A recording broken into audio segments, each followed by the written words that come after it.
2001 में नगर पंचायत बना जयनगर नगर पंचायत की घोषणा हुई। काफ़ी ज़्यादा विकास की बातें की गई। नगर पंचायत जब भी बनता है तो विकास की बातें होती है, क्योंकि कई सारी टैक्स जो है वो इसमें शुरुआत हो जाता है। जो ग्रामीण क्षेत्रों में फ़ायदा मिलता है उन टैक्स में रिबेट मिलता है और विकास के जो अलग एजेंडे होते हैं। लेकिन नगर पंचायत जब बनता है तो उनमें योजना बनाने की जो छूट है वो रहती है।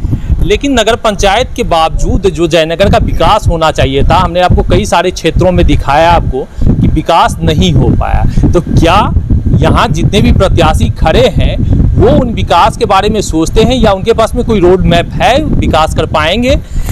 जयनगर का जो विकास होना चाहिए तो विकास कहीं दिखाई नहीं देता। कई सारे रोड हम आज भी देखते हैं जो 90 के दशक में खड़ंजा बना है वो आज भी यहाँ पे मौजूद है। तो क्या विकास क्यों नहीं हो पाया और आपके पास में विकास का क्या एजेंडा है? नमस्कार, मेरा नाम अनिल कुमार बैरोलिया है। जयनगर नगर पंचायत में मैं मुख्य पार्षद के पद का प्रत्याशी हूँ।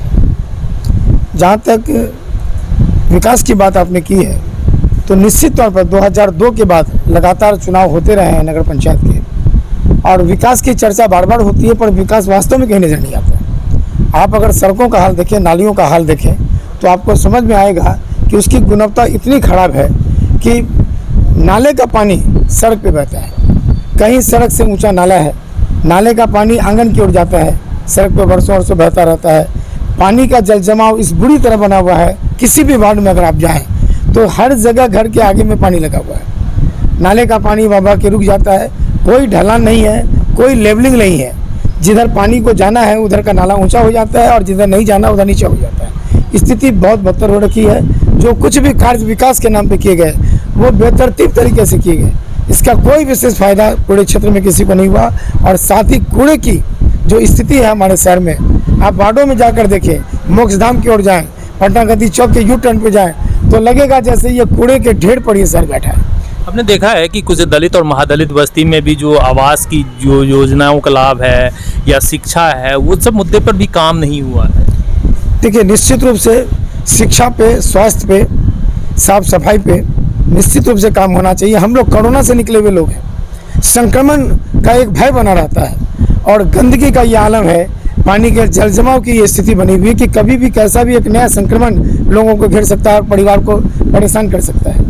लेकिन इस पर किसी तरह का काम नहीं किया गया। विकास की बात तो की जाती है, पर आम आदमी की वो छोटी छोटी चीज़ें इतनी गंभीर होती जा रही है जिस पर कोई भी काम अभी तक नहीं हुआ।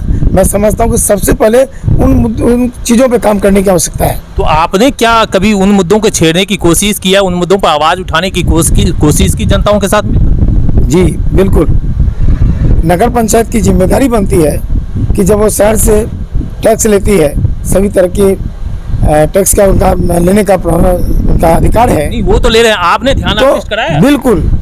मैं एक व्यावसायिक संस्था के साथ भी जुड़ा हूँ और जब जब भी इस तरह की समस्या गंभीर हुई है हम लोगों ने लगातार इसके लिए लिखा पढ़ किया, प्रयास किया, लोगों को लिख कर दिया, हम लोगों ने नगर पंचायत में लिख कर दिया, बार बार इन मुद्दाओं को हर टेबल पर उठाया। लेकिन जो एक व्यवस्था बनी हुई है वो इस तरह की है कि आपकी बात अनसुनी कर दी जाती है, एक आम आदमी की बात अनसुनी कर दी जाती है।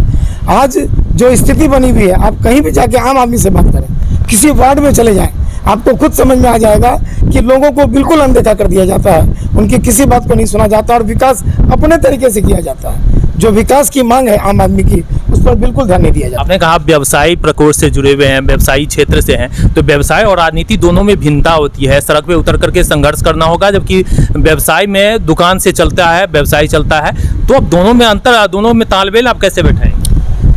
मैं व्यावसायिक संस्था से जुड़ा हूँ और व्यावसायिक संस्था की जिम्मेदारी बनती है कि शहर और व्यवसायियों को बिल्कुल सुरक्षित और व्यवस्थित ढंग से ले जाने की।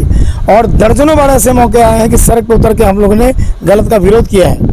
तो ये कोई नई बात नहीं है और मैं राजनीतिक व्यक्ति नहीं हूँ, लेकिन निश्चित तौर पर मैं यहाँ का वासी हूँ। मुझे जो लग रहा है कि एक आम आदमी दुखी है, उसके लिए कुछ करने की आवश्यकता है। मेरा ये प्रयास है कि अगर मुझे स्नेह, सहयोग और प्यार मिला और हमारे मतदाताओं का सहयोग मिला तो मैं करके दिखाऊंगा। जो सारी समस्याएं बनी हुई है उसको मैं समाप्त करने का पूरा प्रयास करूंगा। बड़ा एक चीज़, बिहार में जब भी चुनाव होता है तो एक चीज़ चर्चा होती है कि यहाँ पे धन बल, शराब और जातीय कार्ड के ऊपर में ही राजनीति टिकी हुई रहती है। तो ये तीनों जो गठजोड़ है उसे आप कहाँ देखते हैं और कैसे तोड़ने का जो आपके पास में एक सुझाव है? देखिए, चुनाव का मेरा पहला अनुभव है। मैं इससे पहले कभी सीधे तौर पे चुनाव में नहीं गया संस्थाओं के साथ जुड़ा रहा हूँ, लेकिन चुनाव में मैं सीधे तौर पर नहीं गया। लेकिन जिन चीज़ों की आप चर्चा कर रहे हैं, मुझे लगता है कि ये कलंक है हमारे समाज का। लोकतंत्र के नाम पर हमारे यहाँ चुनाव होता है, और चुनाव में ये सब चीज़ें जब आती है तो चुनाव का जो रूप है वो बदरंग हो जाता है। मैं आपके माध्यम से, आपके चैनल के माध्यम से अपने सभी मतदाताओं से कहना चाहता हूँ कि आप ऐसे किसी भी व्यक्ति का सपोर्ट ना करें जो इस तरह की स्थिति बनाते हो, जो धन बल का प्रयोग करते हो, जो जनबल का प्रयोग करते हो, जो आपको भयभीत करते हो, जो आपको जातिगत स्थिति में बांटना चाहते हो, जो वर्ग, वर्ण और धर्म के आधार पर बांटना चाहते हैं, वैसे लोगों को आप दूर करें। ये गंदगी है हमारे समाज की। ये लोग हमें बांट कर राज करना चाहते हैं। ये लोग बांट कर उस जगह पे आना चाहते हैं जहाँ पर ये हमारा शोषण कर सके। इसलिए मैं आपसे आग्रह करूँगा कि आप विकास को मुख्य मुद्दा बनावे और विकास पे काम करें। लगता है हो पाएगा विकास के मुद्दे पर वोटिंग होगा? क्योंकि होता तो है नहीं, बिहार में पैटर्न ही नहीं है। मैं बिल्कुल आशान्वित हूँ और मुझे पूरा विश्वास है, क्योंकि जयनगर शहर व्यवसायियों का शहर है और बुद्धिजीवियों का शहर है। मेरे जिले के अंदर, मधुबनी जिले के अंदर सबसे समृद्ध, खुशहाल और बुद्धिजीवी शहर है मेरा। मैं निश्चित तौर पर ये मान के चलता हूँ कि सभी लोग इन पर बिल्कुल ध्यान देंगे और प्रयास होगा कि व्यक्ति के हिसाब से वोट दिया जाए और किसी भी सूरत में जाति, धर्म, वर्ग, वर्ण के हिसाब से नहीं बांटा जाए। हम लोग एक मुद्दा विकास लेकर चले और विकास पे काम करेंगे। क्या काम करेंगे? जो सब पहला 5 काम बता दीजिए जीतने के बाद, और कैसे करेंगे काम वो बताइए। पहला काम तो मुझे लगता है कि जो गंदगी, कूड़े का ढेर है उसे पूरे शहर से समाप्त करना चाहिए। दूसरा सबसे प्रमुख काम है जो जल जमाव की स्थिति है।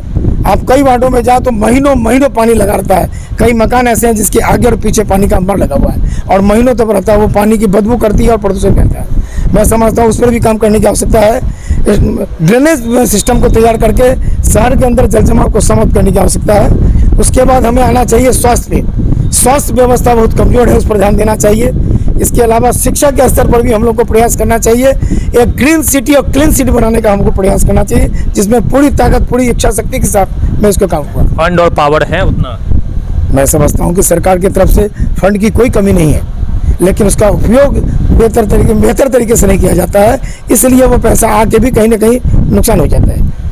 हमारे साथ मौजूद थे अनिल कुमार बरौलिया, जो चेयरमैन के पद से यहाँ पे दावेदारी ठोके हुए हैं, और इनका कहना है कि बिहार के विकास और नगर पंचायत के, खास करके यदि जयनगर नगर पंचायत की बात करें, नगर पंचायत के विकास के लिए जो जातीय बंधन है, धन बल और शराब की जो चर्चाएं बिहार में होती है, उसे तोड़ करके मतदाता आगे आएंगे, तभी यहाँ का विकास संभव है।